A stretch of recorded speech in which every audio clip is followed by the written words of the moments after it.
So no one's gonna ask why I'm sitting in the closet. So basically, what happened? A person really asked the question very well. How do we track a crime? How do the digital forensic teams track a crime committed on, I may say, some anonymous platforms like Telegram or whatsoever there is, while also being connected to the VPN? So it's really an interesting story. It's really an interesting process, and there are many ways. I'm going to tell you about one of them. So listen carefully and like this video if you like the process. What else I can say? So basically, what happens? They first of all they define a case. The case is there is a person A. Suppose there's a person A who commits a crime while using an internet connection provided by B. It can be Geo, it can be Airtel, whatsoever be. Okay, the person A can be you, it can be me, it can be my computer, it can be your computer, whatsoever. And the third thing is the person A is connected to person the VPN C while committing this crime, whether it's rotating proxy, whether it's VPN, whether it's onion tunneling, whatsoever it is. Okay. The fourth thing is he commits on the crime on D, which is any platform, any social platform, whether it's anonymous, whether it's not anonymous, whether it's Telegram, whether it's what we call it as, whether it's a string, whether it's Signal, whatsoever, whether it's Discord, anything else. So what the case here becomes that person A, using the internet provided by B, while connected to C, VPN C, commits a crime on D. Now, our objective is to invest the crime committed by A while being connected to B, while using the internet connection from B, while being connected to the VPN C on, I may say, on the platform D, on the social platform D. So, what are the leads? First of all, I'll define the leads. We'll define the leads. It's my way of doing digital forensics. I don't know what is your way of doing digital forensics. It's my assumptions. So what basically happens is that our first lead is here. Our first lead is that the ISP provider logs every traffic which is going between your machine A and C, the VPN gate. The B thing logs each and everything. It's just like this. Let me just give you an example. Like here, I'm having a paper. I'll just show you like this. If there is A, I can just show it to you like this. Yeah, it just goes like this. If there is A, let me take a new sheet of paper. If there is A, someone who is an attacker, he is connected to an internet B, and his ISP provider is B. It can be Geo, Airtel, whatsoever it is. Okay. He is then connected to a VPN C. It can be anything, NordVPN, etc. Anything. Okay. So what happens then? While being connected to the VPN C, it commits a crime on D. D can be anything, Telegram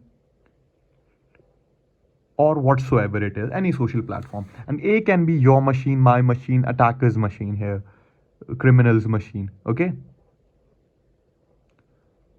Machine. Okay, so what happens is that A wants to share the Renit paper, which is the crime, before the exam starts. Okay. A sends the Renit paper. According to A, he just takes the Renit paper and he thinks these layers will protect him. He thinks the flow goes like this. A sends the Renit paper, it goes to D directly. Okay, the platform, or let us suppose there is another person, E here, who is the receiver. It directly goes to D. But actually what happens is that this message goes to from A to B, then B sends it to C, then C sends it to D, and finally the D sends it to E. It goes like this. So what is happening right now, the lead one is that this ISP server, this B, the internet service provider, it logs everything, each and every type of traffic which is going between A and C, which means if A sends high, it will just log down that high and keep it within himself. Okay. The second thing, the second lead is that the C also logs down each and every conversation which is going between G and you, okay, or the internet service provider, I may say.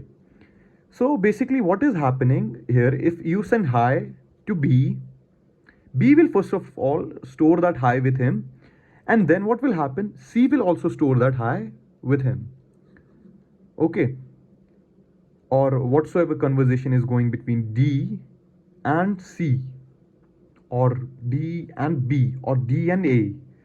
So what happens right now is the leads are explained. The first thing I explained you is the case.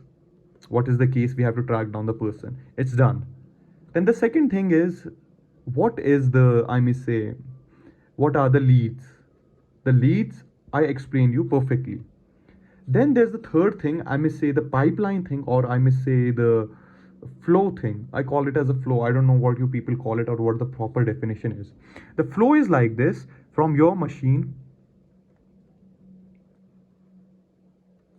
the packets of the data go to, let us suppose, the router, whether it be requests, whether it be anything, whether it be requests made on the UDP protocol, requests sent on the UDP protocol, whether HTTP over port number 443, or HTTPS requests, or I may say actually these types of requests are not sent, but ARP requests or TCP requests, anything, any request over any protocol, okay, through any tunnel, whether it's TLS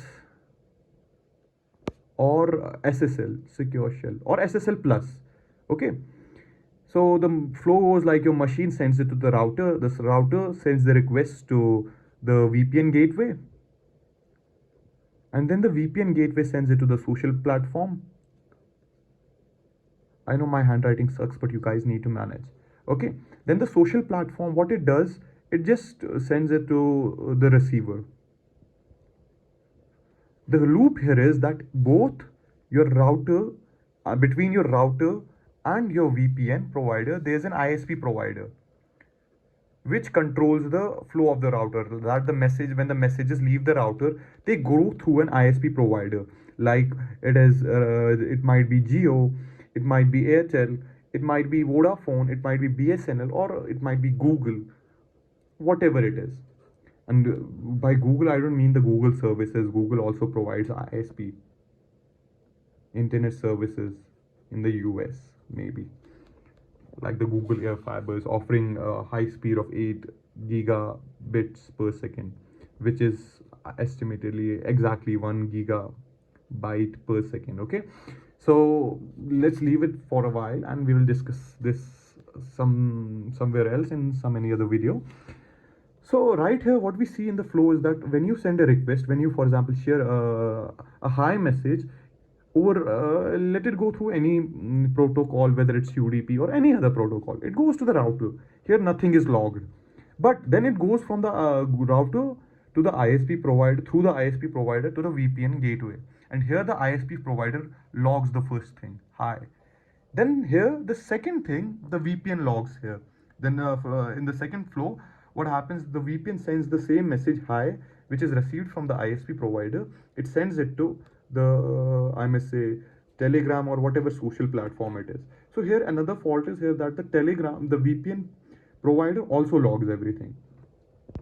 Okay, these are the two leads right now.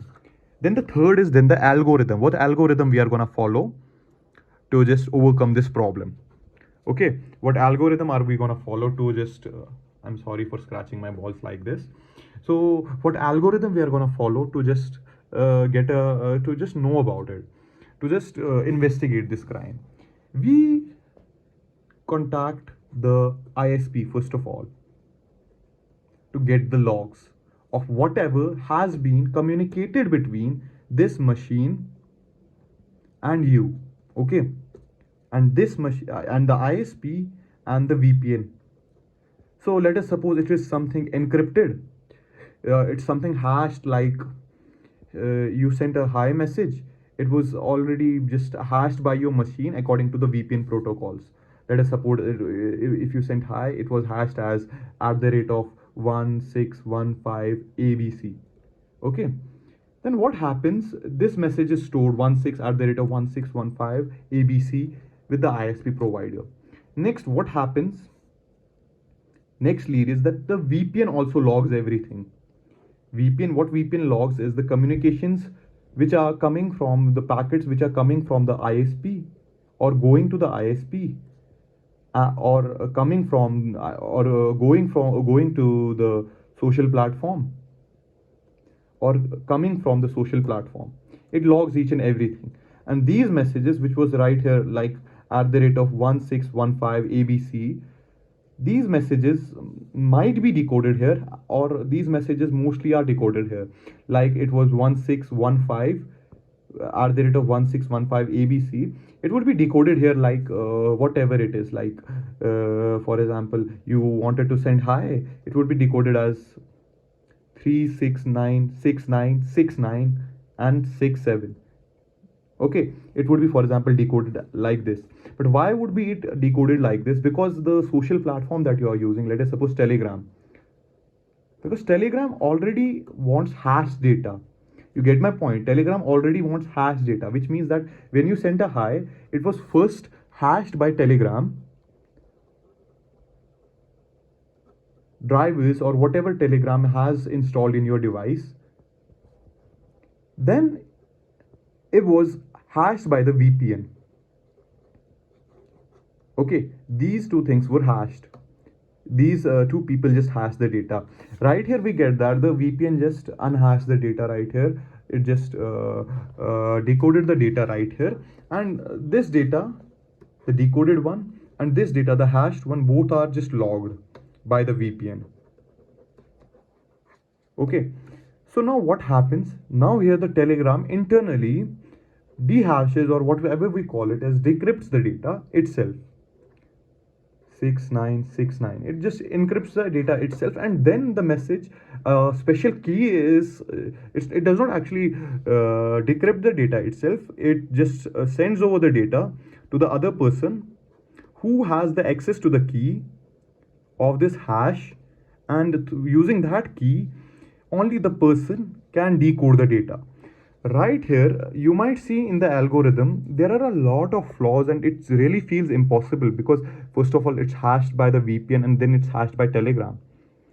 Okay, but in the leads thing I have specifically written down that the VPN and the ISP logs each and everything. Okay, so what happens that first of all the ISP, we contact the ISP to get the logs, and by the logs we mean what type of packets, from where the packets were flowing, packets kahan se aa rahe the, like it was coming from an attacker machine with an IP address like 254.x something. Okay, then it went to this VPN. Let us suppose it went to the any VPN configuration. It went to any VPN server. For instance, we are using an example here, like it went to NordVPN. I don't know the NordVPN, this server, that server. Okay, and here what we get is that we get two things: the IP address of the attacker machine, and the second thing is what we get is the, I must say, the destination of the packet, the first destination of the packet. We get to know about the first layer, the VPN layer. Okay, so next what we do is we contact the VPN. The digital forensics department just contact the VPN, NordVPN. And now what NordVPN does, it shares its logs. It says that the data came from the ISP. No, it just says that the data from this machine, which was collected from this machine, was sent to this Telegram server. Let us suppose XYZ this, and the decoded message, which was at the rate of 1615 ABC, the decoded message for this is 36969696967. Okay, it tells him this. So now the one thing is clear, that one layer of security, one hash has been encrypted. Then it tells that these packets were just flowing by the server, flowing through Telegram and the person. These packets, Telegram, and the person 3616, like the other packet was coming from there, and the ISP. Okay, so what happens now when we get these two packets? What we try to do is we create a word list. The digital forensics department, it's the most basic type what we do. Yeah, I'm really very sorry for scratching my balls again. And we create a word list here, and with the help of that word list, what we, I'm sorry for scratching my balls again and again. It really hurts. I need to get my specs, and the scratching will be just distracted. It's really itchy. We should do something like this and pull. It really relieves a lot. Okay, so what happens right here is that these messages, these type of encrypted messages, we just first of all identify the hashing pattern. In most of the cases, least of the cases, it's very common, it's very easy to identify. It's like using the general hashes, which are the MD5 or any other hash. But in cases like where end-to-end encryption exists, what we do is we try to figure out the special hash, whatever type of hashing scheme was used to hash these packets. That's the chapter of numerology. If you want, I can make a specific video lecture for that thing also. In numerology, how we just figure out, how we dehash some packet, how we just try to encounter different ciphers, etc. But that's numerology, and they just try to identify the I now coming back to our topic, what happens, the digital forensics department just tries to identify the type of hashing used, and when it identifies the type of hashing used, they try to crack it using a word list. Like they have guessed that this person has might have shared hi, they try to just hash hi, they just try to hash the message hi, and then when it in the same using the same cipher in which the communication is going between the VPN and the Telegram server. And then what happens, for example, they hashed hi into 3696969667. Okay. Then they compare these two hashes. And when these two hashes are similar, they just can do the same thing, and they just tell that they can just investigate the crime like this. Moving back to my closet, I hope you understood it. If you didn't understood it, I don't give a fuck about that. But if you want a separate video lecture with animations, you just gotta like this video, cause I will get some budget by your views, your TRP, and through that budget I can just hire someone like a VFX editor or someone and make a really nice video. Moreover, this video was just to get your attention over my YouTube channel, Instagram account, and that's it. Have a nice day ahead. Maybe, and this was one of the methods how digital forensics departments can just track down those I may say different things. If you want to make me and in the track down the communication on anonymous platforms. I don't know why the fuck do I get distracted from my topic. It's already, I guess, 3 or 4 a.m. in the morning, so it's my time to have some coffee and start a new day. Probably I didn't sleep today, and you guys need to comment what you want video on next, whether it's about remote access trojans or a practical demonstration of remote access trojans, or it's simple like what is hashing, or it's like just completing Google CTFs, or whatever you have in mind, how Bitcoin transactions are tracked. Okay, see ya all in the next video, and you gotta like this video only afterwards. If you like this video, the other video is gonna be better. If you will not just like this video or just give any TRP or just share it with your friends, the next video is gonna be fucked up, and it's gonna profit you if you're gonna like this video. And if the video is not gonna get fucked up, it's gonna profit you only. I don't know what the fuck am I saying, because I'm really high at cigarettes right now. But yeah, fuck you all, and have a nice fucking day ahead.